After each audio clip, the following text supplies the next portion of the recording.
Just enough bite. Oh, I love that. I love that. Finally, we get the Bones origin for Snoop Dogg's character. That's a deep cut for all you. Now, Very we'll fun. get to the funnest thing that we're going to review all day, and we are going to look at Day Shift. A hardworking dad out to provide for his daughter uses a boring pool cleaning job as a front for his real gig, hunting and killing vampires. That is the summary for Day Shift. Ladies and gentlemen, if it's your first time listening and watching with us, we do what we call a one sentence review, where we review this movie in one sentence. Jason, what is your one sentence review of Day Shift? Just enough bite. Oh, I love that. I love that. My one sentence review of Day Shift is finally we get the Bones origin for Snoop Dogg's character. That's a deep cut for all you your horror fans. Wow, that's you pulling out from the grave up here stuff. Shout out to Big John. All right, I'm gonna jump right into it, man. I love Day Shift, man. Day Shift is the shit. And when I say this with the simple fact of, yes, watch it on Netflix. It's a really good Netflix movie. It is a lot of low budget going on here. I mean, check out them explosions in it. A lot of low budget on here. But I will say this: it has some of the most creative, choreographed fight scenes that I've seen in most movies. Not even just a vampire. Like, these choreographed fight scenes blow out some of these action scenes in action movies. Like, you could tell where they spent their time, energy, and money on. And the actors and the fight scenes. That was especially the one when they find that nest, the kinetic fighting with the brothers. Like, it was just chef's kiss. So good. Hiring real contortionists to play some of the vampires that like the spider vampires, so they can contort it. Chef's kiss. Like, and I remember I turned it on because the first thing while we reviewed this, guys, is that I said, God, I was on the thread. I said, it's a vampire movie with Jamie Foxx on it in Netflix. And I said, I've heard nothing about this, so it must be trash. And I think somebody texts, like, there's only one way to find out. So I decided to watch it.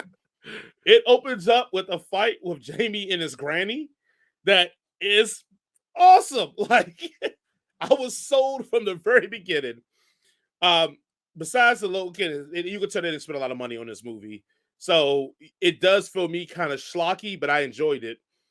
The biggest issue I had in the movie for me, it is like a horror comedy, guys. So I want to keep that in perspective. But I felt like they played the comedy straight to the chest a little bit, like almost buddy cop-ish comedy. Mm-hmm. The part that got me was what happens to Dave Franco near the end. I felt like at that point it went happen to Dave Franco, everybody.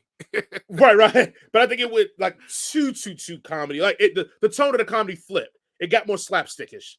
And I think that's the only real negative I had. I mean, I could nitpick it, but the only real negative for me was that when that thing happens to him and that kind of schlockiness happens after it, it kind of took me out of the movie because I felt like everything got amped up, and it was like, oh, let's take a moment to have these goofy little interactions now.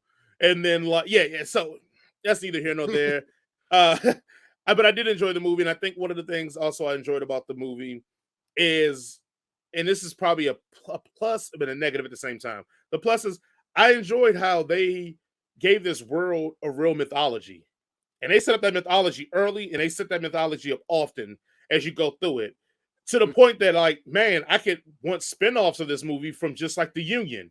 I could want spinoffs of this movie to keep following these day-to-days, and they start putting in things in the movie that just don't have a payoff, like the real estate situation, the sunscreen situation. They just don't have a payoff. Like, they just like, oh, we put these great ideas out here, the different types of vampires and like the nest. It's so much mythology in here. And I'm like, this is awesome. And that's why I think I loved it for the first 40 minutes to an hour. I was in love with this movie because I'm like, I kept texting them, if this movie sticks to landing, this will be a great movie.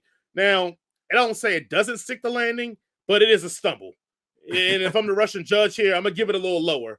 But she broke her leg, but she still gets 9.8. But what it reminds me of is like almost like Netflix like said, oh man, Bright did the same thing and we missed the mark on Bright. So we just took another step up with Day Shift, where you kind of had that same vibe of the mythology, but they did a little better job of making the world work in Day Shift. I think maybe because it had some comedic purposes to it, where Bright was trying to be dead serious. But anyway, like I think Right. it stepped up. But yeah, no, again, I'm here for it. Like I said, the only thing I think the tone gets a little goofy. And I mean, you could say Jamie Foxx is playing Jamie Foxx, and that's fine. I mean, we all like Jamie Foxx. Jamie Foxx is a charismatic human being. So people that have downgraded it because of that, I'm like, you don't want to watch Jamie Foxx be funny? Like I do. What I enjoy that. what's Jamie So Foxx's real name? Eric Bishop, isn't it? Something like that. Eric Bischoff from WCW? Are they the same people? Probably so. Hanging out with the NWO with Hogan and them. Oh, Yeah. because remember, Hogan's not the racist. Terry Yeah. Bollea is. Terry Got it. Bollea is racist, not Hulk Hogan. But that's Hulk it. That's all I Hogan, got for Day Shift. good man. Little goofy at the end, and I think, yeah, the mythology's great, but it doesn't pay off some of the things the mythology talked about. So you want me to talk? You want me to talk? Yeah. It's all you, man. It's all you. So, I watched this. Let's go ahead and say that I definitely thoroughly enjoyed this movie. It was a lot of fun. I I always forget that Jamie Foxx used to be a comedian. Mhm. That he used to be a comedic actor, and he's actually quite funny when he needs to be because he's always been in like very straight laced and a lot in like the past like 15 years of movies. He's not very funny in, but I forget that he's actually pretty funny and pretty charming and could be. And I guess he used to be back in the earlier 2000s, but it still has leading man potential within him. This movie, I was talking to a buddy of mine about this movie, and he was like, "It feels like they had written more for this movie, and they just weren't able to shoot it Mhm. because it feels like they had a lot of stuff going on, and they just like are like, oh crap, we only got like 3 days left to shoot the rest of this movie. Let's hurry up and get this over with because they leave out as Jason said, they build up the world, but they leave a lot of it out. you know, I think if this movie would have been a lot better if they had not the B subplot of the vampire chick Aubrey trying to do the real estate. I think it would have been better if it was just a day in the life of Bud, Jamie Foxx's character, and maybe having Seth along with them, and just him hunting vampires would probably make this movie a little bit more coherent. But at the end of the day, it's still a really good movie. And when I tell you, Jason was talking about these fight scenes, these stunt actors and stunt people, they went all out. They were handing out Mhm. scorpions, which is when you face plant and your legs go back like over your body. They were handing out scorpions like you were getting like they were winning the lottery on that sucker, man. And those things are very particularly hard to do because in depending on how you shoot it, the stuntman just has to take it. He just has to eat the ground and flip his body over. And they were doing it like they were handing out free sandwiches at the end if they did a scorpion in the scene. And I was so impressed. I was because there was like in the house scene, there was like 50 scorpions happening just left and right. Just people just like, what y'all get paid extra? They handing you $50 just to do a scorpion. But there's a reason why this and I didn't notice until I looked at the cast. There's a reason why the action in this is so well done because it's got Scott Adkins in it. Scott Adkins is like the dude Mm. right now for stunt coordinators and stuntmen. He is like the guy that all other stuntmen look up to right now for the time being because Jackie Chan is 100 years old and Jet Li Mhm. is Mhm. 150 years old. So Scott and you could definitely tell that if not him, someone was smart enough to just let the stunt actors do their thing and they just shot it and they listened to the stunt coordinators because they definitely are able to sell each shot, each fight scene very, very well. Each even action set piece, like the motorcycle chase where they're chasing in Mhm. the truck. I've seen 1,000 car scenes in 1,000 movies, and not any of them were ever as well done as this one. There's a point where I think they let a freaking drone out of the car to go out. They have Mhm. a shot in the car that comes out of the car and then follows them along. And I'm like, like, what? Did they just do that? Like, that's nuts. So you got to shout out to Scott Atkins or who, I mean, I'm assuming he's the guy because you don't put Scott Atkins on your set unless you let him do stunts. Right. But Right. so I'm going to shout out to him, but everybody else in this did pretty well. Unfortunately, there are some people who don't get the love they deserve, particularly Klaus, played by Oliver Mascui. I can't say his last name, but he was the dad in Dark. He's a very good freaking actor, and he gets like 4 lines in this. And then Hmm. Peter Stormare, also a great freaking character actor, and he's like only in half the movie. Like you need if you're gonna put him on the set, put him throughout the whole entire movie. All right, like let him go and chew scenery and do all sorts of weird and wacky shit and have fun with him. Don't just put him in like 2 scenes.